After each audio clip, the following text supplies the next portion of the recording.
안녕하세요. 저는 제주도에서 살고 있는 40대 여성입니다. 제 인생을 봐도 그렇고 제 주변 지인들의 이야기를 들어봐도 결혼 생활이라는 게 쉽지 않은 거구나 싶습니다. 뭐든 완벽할 수 없다고 하지만 유독 결혼이라는 건 조건과 환경에 영향을 많이 받는 것 같아요. 특히 저희처럼 여자와 며느리라는 이유만으로 무조건적으로 양보를 해줘야 하는 입장에서는 남편과 시댁, 이 두 가지 요소가 결혼 생활을 많이 좌지우지하게 되는 것 같습니다. 저는 그중 남편에게 문제가 있어 결혼 생활을 정리하게 되었죠. 연애 때 그런 사람이라는 걸 알았더라면 결혼을 선택하지 않았을 텐데, 그때는 감쪽같이 절 속여 결국 결혼 후 이혼이라는 결론이 나게 되었네요.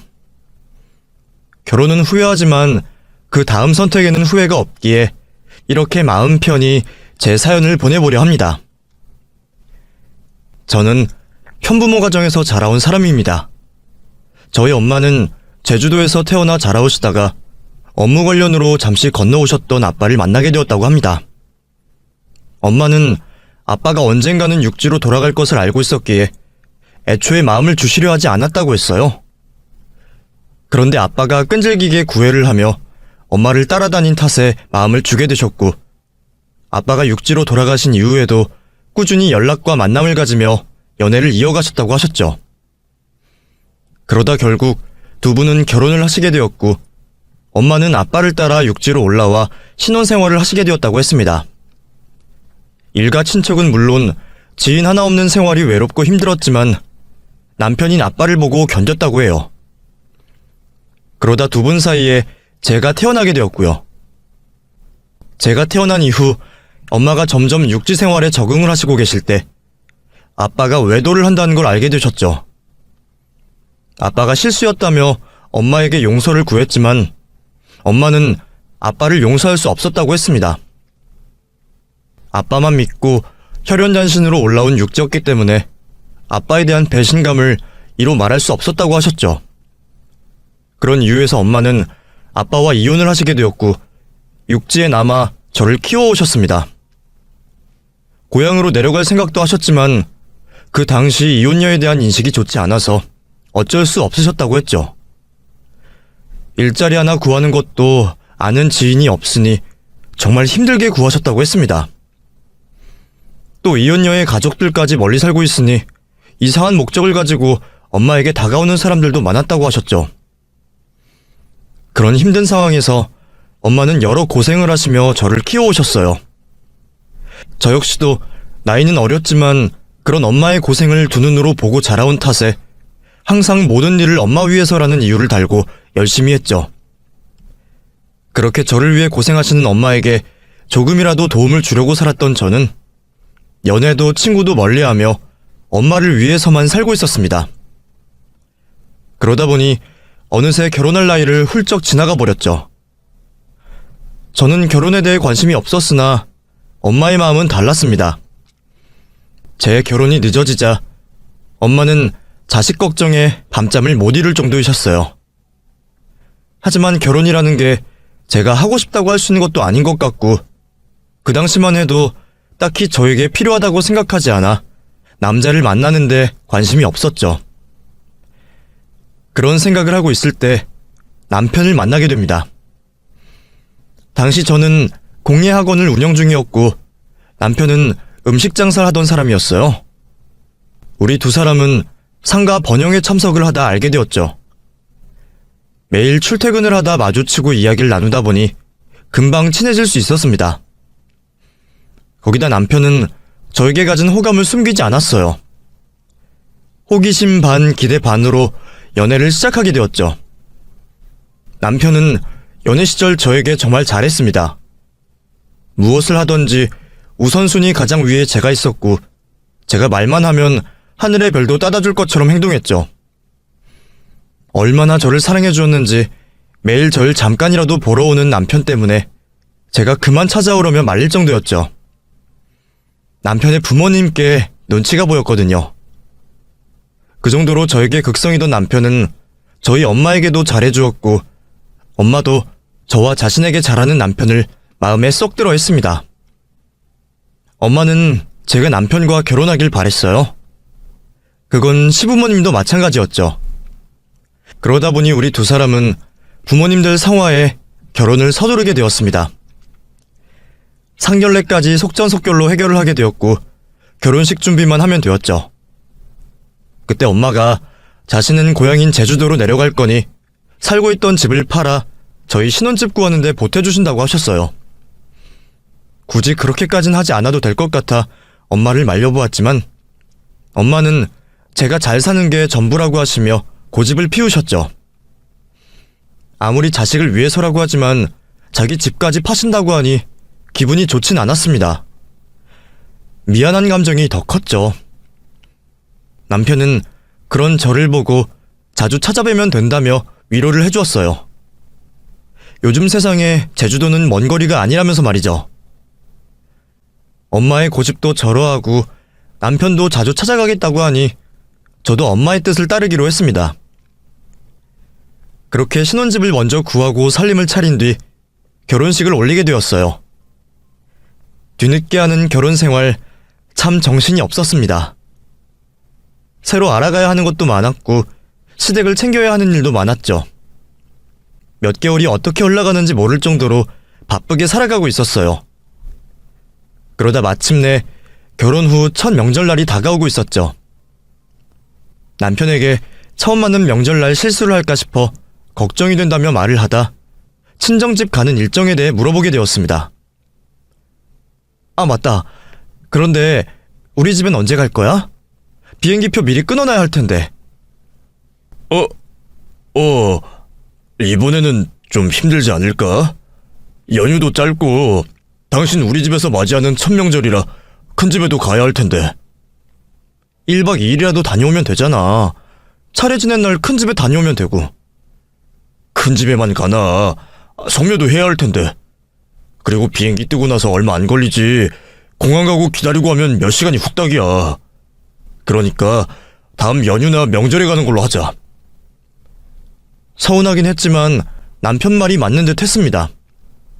짧은 연휴에 친정까지 갔다 오는 건 무리라고 생각이 들었죠. 그래서 다음을 기약하게 되었어요. 엄마와 재회는 전화통화로 달래고 어서 다음 연휴가 다가오기를 고대하고 있었죠. 하지만 남편은 새해가 지나 찾아온 명절에도 친정을 갈 수가 없겠다 말해왔습니다. 저번 명절은 제가 생각해도 무리라고 판단이 되었지만 이번은 아니었어요. 주말이 껴있어서 연휴도 넉넉했고 자영업자들에게는 상관없다고 하지만 대체 휴무도 있던 날이었으니 말이죠. 그냥 저희 엄마에게 가는 게 귀찮아 핑계를 대는 것 같았습니다. 남편과 대화를 마치고 난 뒤 저 혼자라도 친정에 갈 생각에 부랴부랴 비행기표를 찾아봤지만 자리가 없어 이번 명절에도 결국 친정집에는 못 가게 되었죠. 이후 다음 명절이 다가오는 동안 저 혼자는 친정집에 가는 날이 있어도 남편은 항상 가게 일이 바쁘다며 시부모님 댁에 일이 있다며 핑계를 대고 집에 남아 있었어요. 그러는 동안 저는 남편의 그런 행동을 벼르고 있었죠. 어김없이 찾아온 명절을 앞두고 저는 남편에게 마지막 기회를 주듯이 물어보게 되었습니다. 이번에는 친정에 언제 갈 거냐고 말이죠. 당신 이번에는 우리 엄마 보러 갈 거지? 당신 결혼하고 우리 엄마 단 한 번을 안 찾아간 거 알아? 이번에 가게 연휴를 앞당겨서 쉬던가 아니면 연휴 휴무를 뒤로 미루던가 해서 엄마 집에 꼭 가자. 비행기표 미리 예매하게 언제가 좋을지 말해봐. 그렇다고 가게까지 쉬라고 하면 어떡해. 그건 내 생업인데. 당신은 수강생 받으니까 모르겠지만 우리같이 손님과 시간 약속이 중요한 사람들은 가게 하루 이틀 쉬는 게 엄청나게 악영향을 준다니까. 가게 주인이 자기 마음대로 휴무하면 손님들이 얼마나 떨어져 나가는데. 솔직히 장사 그렇게 잘 되는 것도 아니잖아. 그리고 며칠 동안은 당신 없어도 아르바이트생들로만 가게 돌아가고. 내가 피곤해서 그래. 부모님 댁에 갔다 오는 것도 힘들어 죽겠는데 어떻게 제주도까지 다녀오냐? 뭐? 그럼 결혼 전에는 왜 그런 말을 했는데? 제주도 요즘 세상엔 금방이라며. 그리고 당신 결혼하고 첫 명절 때 분명히 다음에는 같이 엄마 보러 간다고 했잖아. 그건 당신이 그동안 장모님을 못 봐서 그렇게 말을 했지. 그런데 이제는 종종 장모님께 갔다 오잖아. 당신 저번 장모님 생신 때도 다녀왔고. 당신 없이 나 혼자. 우리 엄마는 사위도 없어?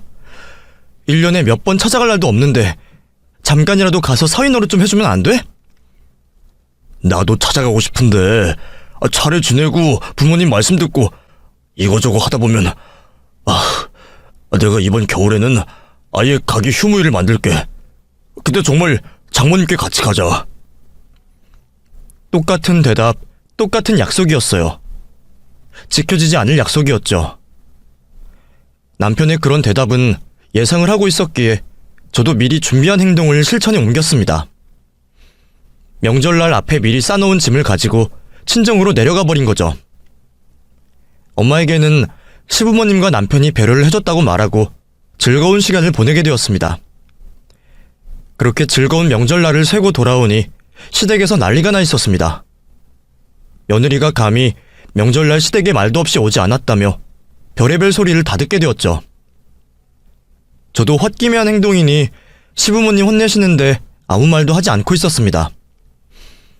그런데 남편은 자기 잘못은 하나도 없는 것 마냥 시부모님 옆에서 제가 혼나는 걸 거들고 있었어요. 이게 전부 자기 때문에 벌어진 일인데도 말이죠. 결혼 전과 말이 다른 남편으로 인해 화가 날 수밖에 없었습니다. 이건 사기 결혼이라는 생각이 들었죠.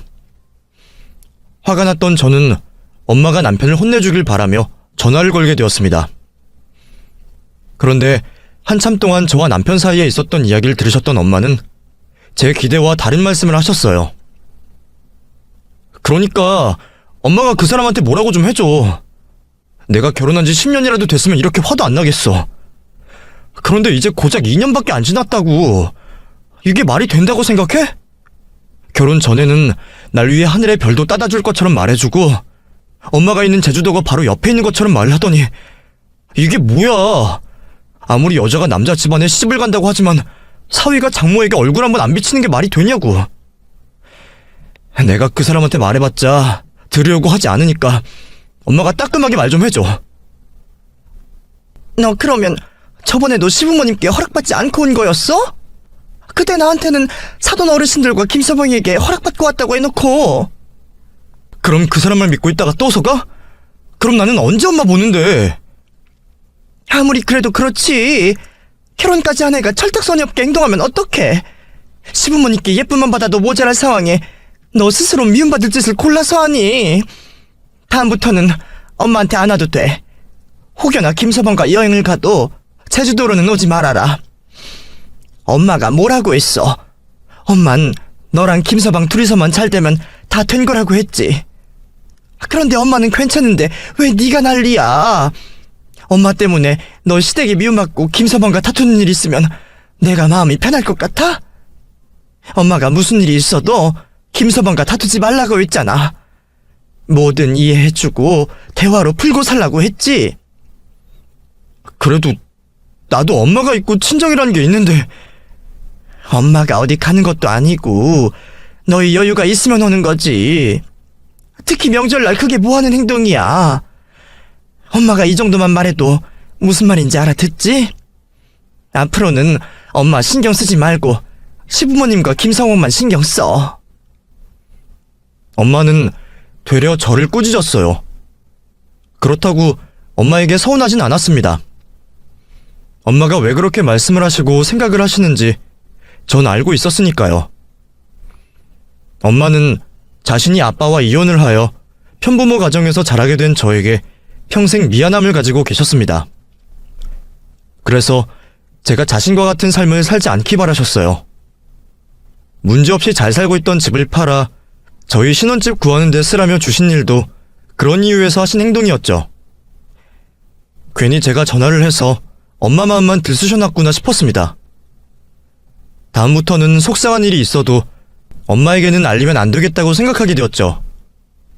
그러다 보니 남편과 이혼을 할 생각이 들었지만 그 생각을 구체화할 수도 없었고 그냥 덮어두기로 했어요. 하지만 남편은 눈치도 없는지 이혼 고민을 하고 있는 제 눈에 거슬리는 행동을 계속하고 있었죠. 미운 행동만 골라서 했습니다.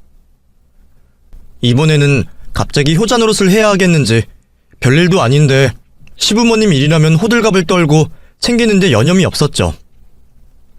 연애 때부터 효자라는 걸 알았다면 그러려니 했을 거예요. 그런데 연애 때는 제가 시부모님 눈치가 보인다며 일찍 집으로 들어가라고 하고 기념일에 만나지 말자고 해도 그렇게 저에게 찾아와 난감하게 굴더니 결혼을 하고선 이 세상 둘도 없는 효자 노릇하겠다며 난리를 떨었죠. 거기에서 생기는 문제는 두 가지가 있었습니다. 하나는 할 거면 자기가 하면 되지 저까지 효부를 만들려고 했다는 거예요. 시부모님의 생일, 결혼기념일이 다가오면 일주일 전부터 준비를 해야 했습니다. 자기는 입으로만 열심히 계획을 설명했고 그걸 실행으로 옮기는 사람이 저였어요. 이번 우리 부모님 결혼기념일 말이야. 좀 특별하게 해드리려고 하는데. 당신 리마인드 결혼식 들어봤지? 그걸 해드리면 좋아하시겠지? 요즘에 많이들 하시더라. 근데 너무 늦은 거 아니야? 결혼기념일이 얼마나 남았다고. 가족들끼리만 모여서 하면 되는데 뭐. 우리 결혼식처럼 생각하면 안 되지. 당신이 책임지고 한번 알아봐. 내가? 당신은? 나는 가게 일 하잖아. 나도 일해. 그리고 당신이야 낮에 손님 받을 시간 빼면 남는 게 시간이고 나는 계속 수업해야 하는데 누가 더 바빠. 원래 결혼식 같은 건 여자들이 잘 알잖아. 그러지 말고 당신이 좀 맡아서 해줘. 그렇게 없는 시간 빼서 제가 전화하고 직접 찾아가 확인까지 하면서 준비를 해야 했습니다. 시부모님이 하시는 거니 대충 할 수도 없었어요. 그렇게 제가 준비를 다 해놓으면 결국 칭찬받는 건 남편이었습니다. 매번 그런 식이었어요. 음식을 차려도 어려운 것만 골라서 시켜놓고서는 자기 머리에서 나온 생각이라며 제 공을 가로채 갔죠. 생각이 제대로 된 시부모님이라면 당연히 고생은 제가 했을 거라는 걸 알았을 겁니다. 하지만 역시나 지 아들이 최고였고 지 아들만 자신들을 생각해주는 효자였죠. 저는 단 한 번도 칭찬을 받은 적이 없었습니다. 두 번째 문제는 자기 부모에게만 효자 노릇을 한다는 거였어요. 우리 엄마도 기념일이 있었고 생일이라는 게 있었습니다. 그런데 남편은 자기 부모를 챙길 때와는 다르게 관심도 없었죠. 그런 무관심한 모습에 제가 화가 나 있으면 그제서야 원래 알고 있었다는 듯 행동했습니다. 엎드려 절받기라고 하지만 절이라도 받았으면 좀 나았겠죠. 그런데 자기 부모에게는 값비싼 선물을 저 몰래 하고 저희 엄마에게는 전화통화로 축하의 몇 마디, 값싼 건강식품이 전부였습니다. 그러다 결정적으로 제가 남편과 이혼을 고민하게 된 일이 생기게 되었어요. 바로 제 생일날이었죠. 며칠 전부터 알람 시계처럼 제 생일을 축하해주는 엄마 때문에 좋은 기분으로 있었습니다. 그런데 남편이 그 기분을 망쳐놓았죠. 남편은 제 생일을 맞아 가족들과 의미 있는 시간을 보내자고 말했습니다. 당연히 전 엄마와 시간을 보내게 해주려는 줄 알았죠. 그런데 그런 저의 행복한 상상을 깨는 소리를 했어요. 아, 맞다. 우리 엄마 소고기 들어간 미역국만 먹으니까 그거 까먹으면 안 돼. 또 이왕이면 양념이 약한 한식으로 준비하고. 준비? 내 생일인데 내가 준비해? 그러면 우리 엄마가 준비할까?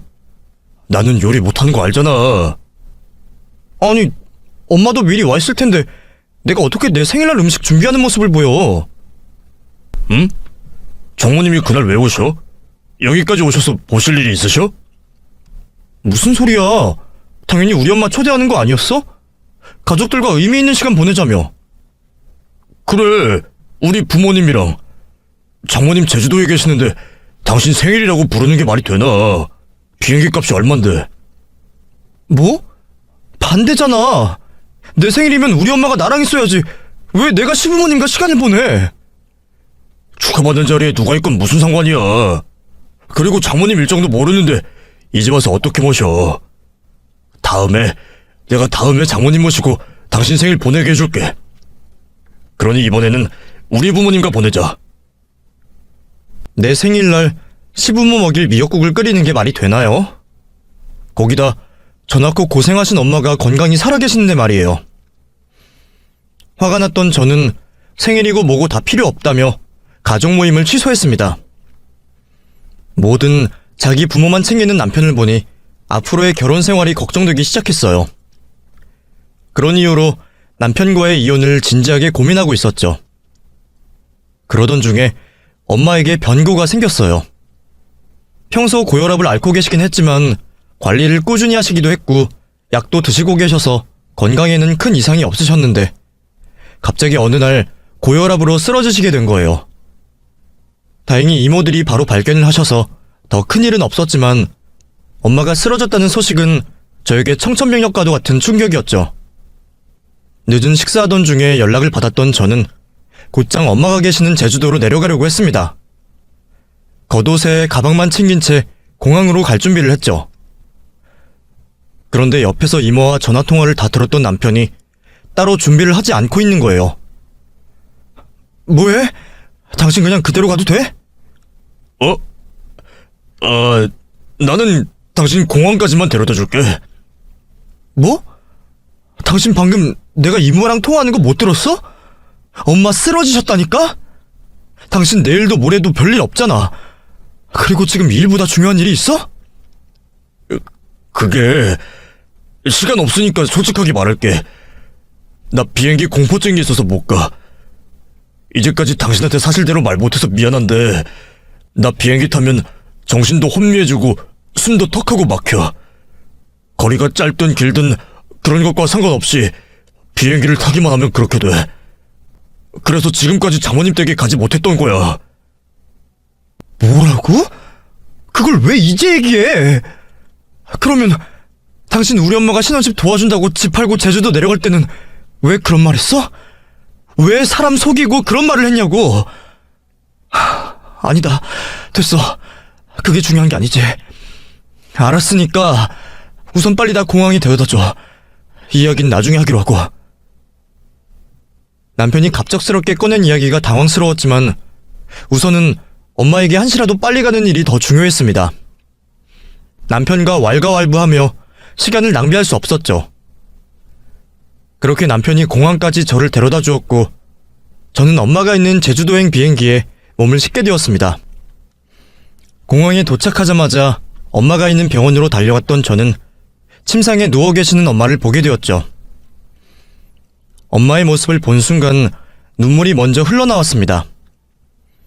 제가 곁에서 엄마 건강을 신경 써주고 챙겨주었다면 엄마가 병상에 누워 계시는 일은 생기지 않을 것만 같아 저를 자책할 수밖에 없었어요.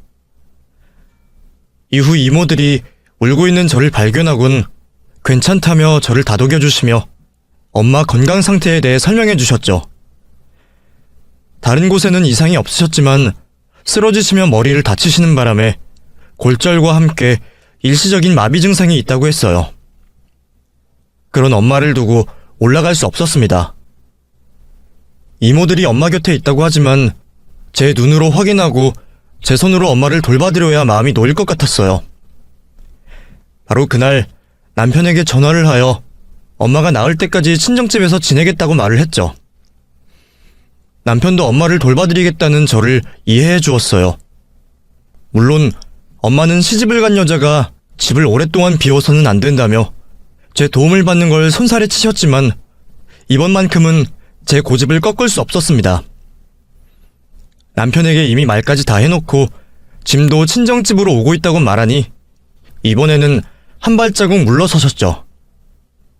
제가 고집을 부린 탓도 있겠지만 그만큼 엄마도 제가 곁에 있기를 바라셨기에 끝까지 거절을 하지 않으신 것 같아요.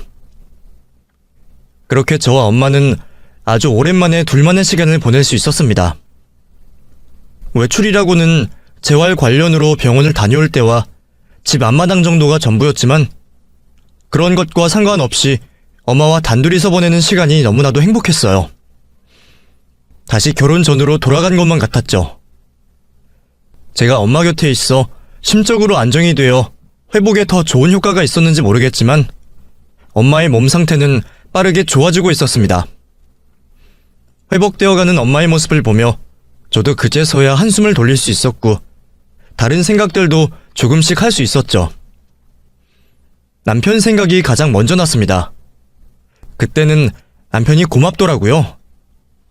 친정집에서 한 달 넘게 있는 아내를 이해해주는 게 쉬운 일은 아닐 텐데 아쉬운 소리 하지 않고 저와 엄마의 안부를 물어주고 있었으니 말이죠. 그러면서 제가 지금까지 남편을 너무 부정적인 모습으로만 오해를 하고 있지 않았나라는 반성을 하게 되었습니다. 저희 친정집에 오지 않는 것 또한 나름의 고충이 있었는데 제가 너무 몰아세운 것 같아서 미안한 마음이 들었죠. 엄마가 회복되고 나서는 남편을 좀 더 이해하고 사랑해줘야겠다는 생각을 하게 되었습니다.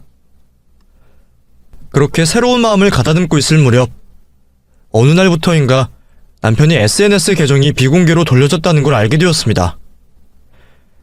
원래 저는 친정집으로 내려올 때까지만 해도 SNS를 하지 않고 있었는데 이곳에서 혼자서 보내는 시간이 많아지다 보니 최근에 계정을 만들고 제 주위 사람들 근황과 사진을 보고 있었죠. 그래서 남편의 SNS도 틈틈이 보고 있었습니다. 남편은 요즘 사람들처럼 매일같이 사진을 업로드하는 건 아니었지만 말이죠. 그래도 가끔씩 남편이 업로드한 사진을 보며 통화로는 다 듣지 못하는 남편의 근황을 알 수 있어서 좋았어요. 그런 SNS 계정이 어느 한순간 비공개가 되었죠.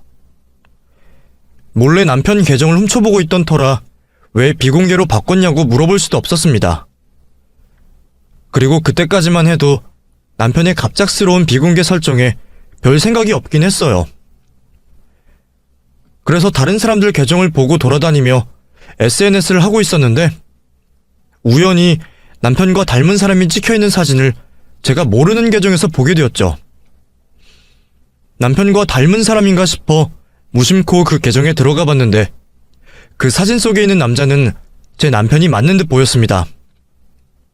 계정으로 들어가 다른 사진을 확인해보니 며칠 전에 만들어진 계정이라는 걸 알았어요.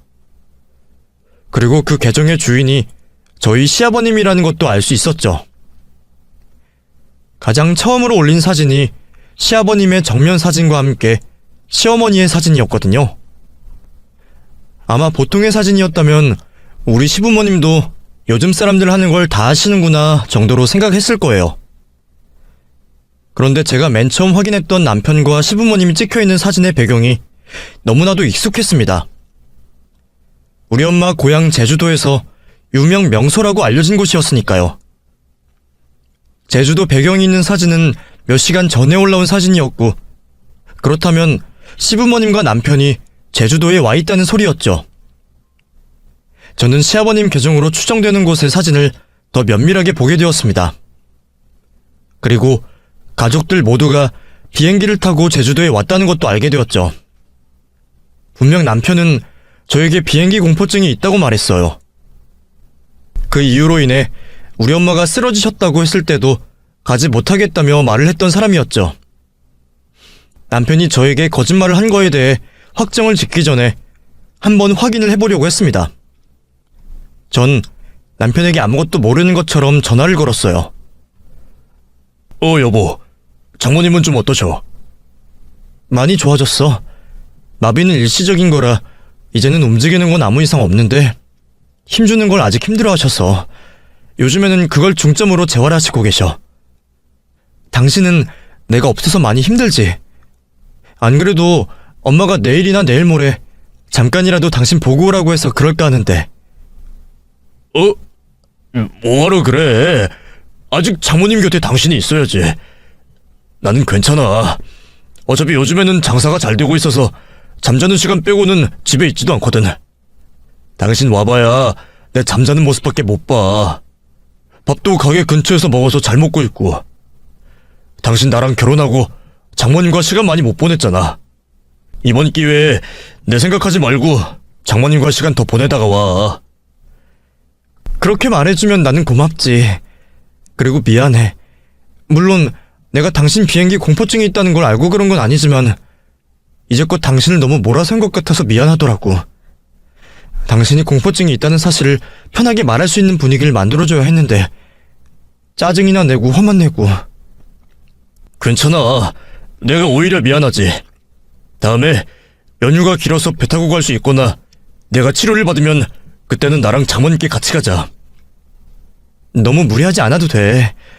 근데 당신 이렇게 길게 통화해도 돼? 가게 아니야? 오늘 너무 피곤해서 가게 애들한테 맡기고 나는 일찍 집에 들어왔어. 좀 쉬려고. 아, 그랬구나. 아, 참. 근데 아버님, 어머님 무슨 일 있으셔? 되게 전화를 드렸더니 받지를 않으시네? 휴대폰으로 연락할까 하다가 당신한테 물어보고 전화드리려고 하는데. 하지마. 부모님 요즘에 일찍 주무셔. 아마 지금쯤 벌써 잠자리에 드셨을 거야. 그리고 내가 당신 사정 다 이야기해놔서 굳이 연락 안 드려도 돼. 아빠 엄마도 장모님 쓰러지셨다는 말 듣고 걱정하셔서 당신 이해하고 계셔. 그러니까 전화하지 말고 당신은 장모님만 신경 써드려. 알았지? 남편이 제주도에 있는 게 거의 확실한 듯 했습니다. 혹시 몰라 남편 지인인 척하고 가게로 전화를 해봤지만 역시나 사장님이 길게 여행을 가셨다는 말을 아르바이트생에게 듣게 되었죠.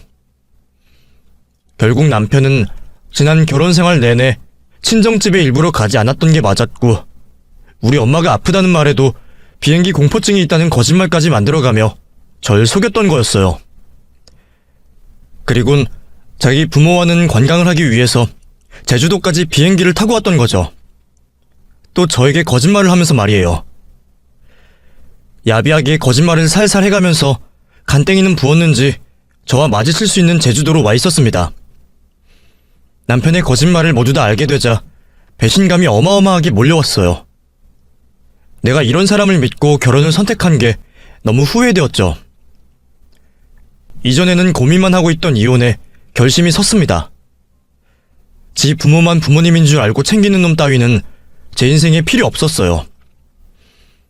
당장 남편에게 이혼을 요구하고 싶었지만 우선은 회복되어 가고 있는 엄마를 챙기는 게 먼저였습니다. 친정집에서 엄마를 계속 간병하며 이혼 준비를 하게 되었죠. 이혼을 당장 할 수는 없었지만 이혼 준비는 할 수 있었으니까요. 변호사분을 찾아가 제가 남편에게 겪은 상황으로 이혼을 요구할 수 있는지, 또 이혼 소송 시 저에게 유리한 증거가 무엇이 있는지 조언을 듣게 되었죠. 남편이 제주도로 시부모를 모시고 온 것 또한 이혼 소송에서 유리하게 작용할 수 있는 증거라고 했습니다. 고맙게도 시아버님께서 뒤늦게 배운 SNS에 재미가 들리셨는지 저에게 이혼 소송의 중요한 보탬이 되어줄 사진들을 계속해서 올려주셨죠. 그것들 하나도 빠짐없이 저장을 했습니다. 그리고 남편이 저에게 거짓말을 하고 있다는 걸 메시지로 남기게 되었죠. 남편이 시부모님을 모시고 제주도를 돌아다니면서 집에 있다고 저에게 거짓말하는 것들 말이에요. 그렇게 엄마의 치료를 도우며 이혼할 준비를 해나가고 있었습니다. 또 하나 다행이었던 건 남편과 이혼을 하게 되면 지금 남편과 살고 있는 집은 재산분할 대상에 들어가지 않는다는 거였어요. 사실 이 부분이 이혼을 망설이게 하는 이유 중 하나이기도 했습니다.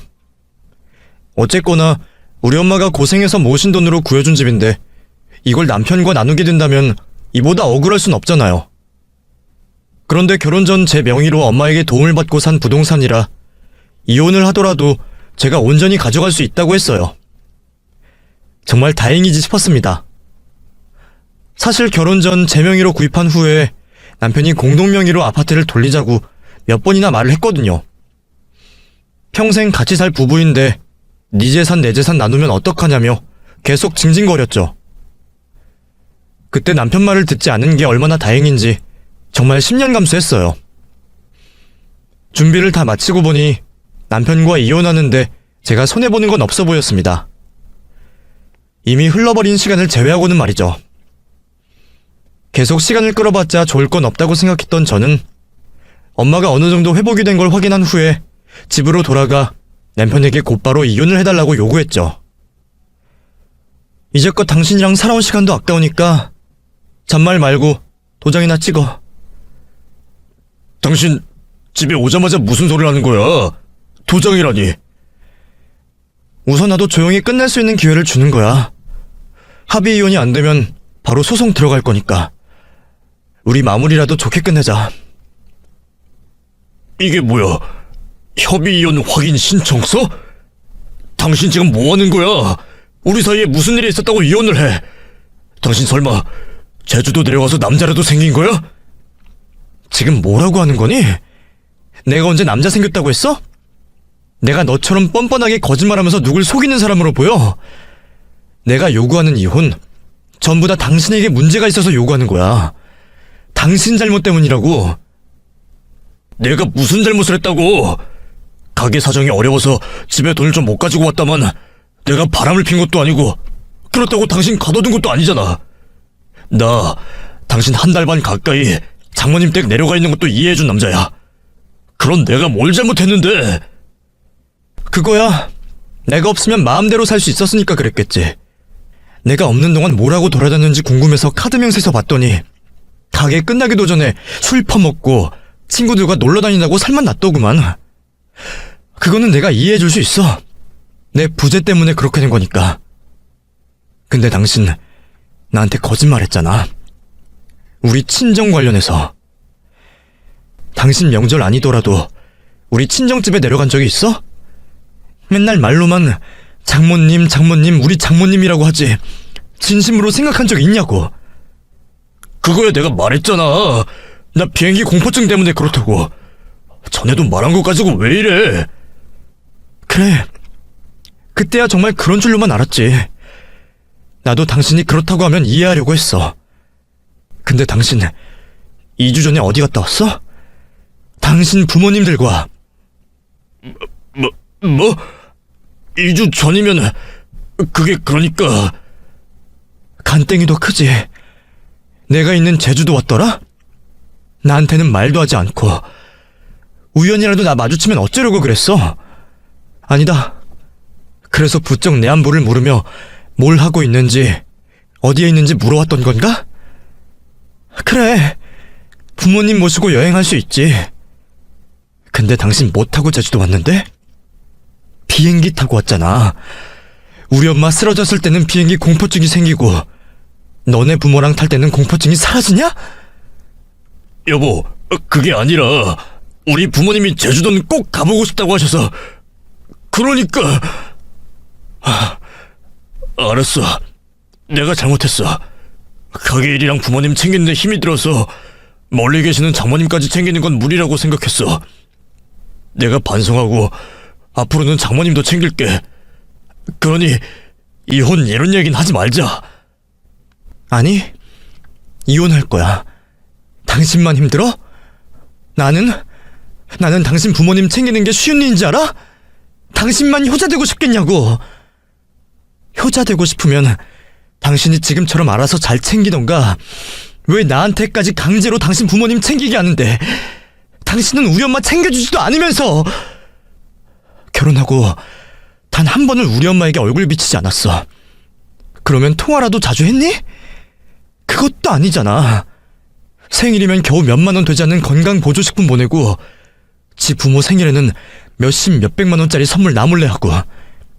또 왜 내가 내 생일날에 너네 부모한테 미역국을 먹여야 해? 너네 부모가 나 태어났는데 무슨 고생을 했다고. 먹으면 내가 먹고 우리 엄마가 먹어야지. 이제 더는 이런 생활 못해. 우리 엄마 이런 대접 받게 하진 못한다고.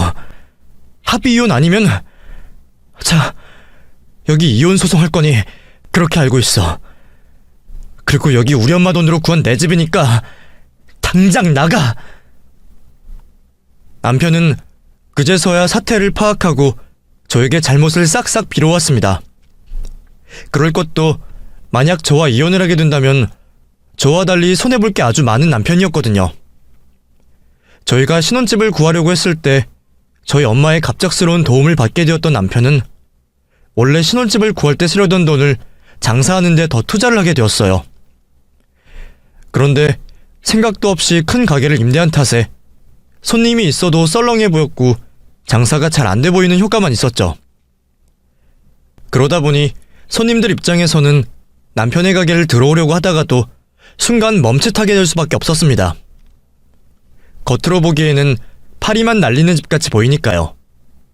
그런 이유로 단체 손님을 빼고는 남편의 가게를 찾는 손님들이 없었죠. 투자를 했던 만큼 그에 걸맞은 기대 수익이 나지 않고 있었던 상황이었습니다. 남편은 안 그래도 장사로 힘든 상황에서 저와 이혼까지 하게 되면 경제적으로 힘들 수밖에 없었죠. 그런 이유에서 어떻게 해서든 제 마음을 돌리고 이혼만은 막아보겠다며 저를 붙잡았죠. 하지만 저는 오래전부터 남편과 이혼을 생각하고 있었기에 제 마음을 돌리는 건 불가능했습니다. 그걸 남편도 알고는 다른 방법으로 제 마음을 돌려보려고 했죠. 바로 저희 엄마에게 접근을 하는 거였습니다. 그것도 직접 비행기를 타고 가서 엄마를 만나서 설득을 하려고 했죠. 엄마는 제가 자신과 같은 이혼녀가 되는 걸 바라시지 않으셨지만 그것보다 제가 남편에게서 고생을 하는 걸 더 바라시지 않았어요. 남편과 이혼을 결정한 뒤 전 엄마에게 제가 겪고 있던 이야기를 마저 하게 되었고 효자 노릇하겠다고 저를 힘들게 한 남편의 행동까지 알게 되셨죠. 그 이야기를 듣고 엄마는 자신의 가슴을 치셨습니다. 제가 엄마에게 남편 이야기를 꺼냈을 때 자신이 더 세심하게 신경을 썼어야 했다고 하셨죠. 그러다 보니 남편이 하는 말은 엄마에게 하나도 효과가 없었습니다. 오히려 집에서 내쫓겨났죠. 그렇게 남편과는 이혼 소송 후 갈라서게 되었어요. 남편과 이혼 후 저는 엄마와 더 많은 시간을 보내기로 결심을 했습니다. 결혼은 한 번이면 족하다 싶었어요. 괜히 마음고생 또다시 하고 싶지 않았죠. 그래서 모든 걸 정리한 후 전 엄마 곁으로 가게 되었습니다.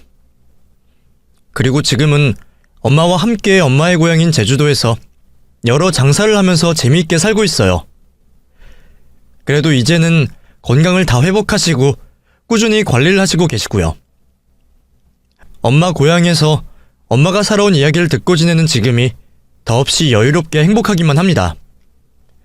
전 이제 두 번 다시는 남편 또는 시댁에 시달리지 않는 사람이지만 과거에 문제를 겪었던 사람으로서 한마디 하고 싶네요. 이 세상에 자식을 둔 모든 부모님들, 사위든 며느리든 다 똑같은 누군가의 소중한 자식입니다. 똑같이 예뻐해 주시던가 아니면 독립해 가정을 꾸린 자식에게 관심 좀 꺼주세요. 그러다 당신 자식 큰 코 다치고 후회할 일 생길 테니 말이죠. 이건 배우자들도 마찬가지고요. 자기 아내, 남편 부모님도 자기 부모님이라 생각하고 챙깁시다. 아시겠죠? 부디 제 이야기를 듣게 된 분들도 못된 부모, 배우자 되지 않길 바라며 저는 글을 마치도록 하겠습니다. 제 이야기 재미있게 읽으셨는지 모르겠네요. 읽어주셔서 감사하고 저는 이만 들어가 보겠습니다.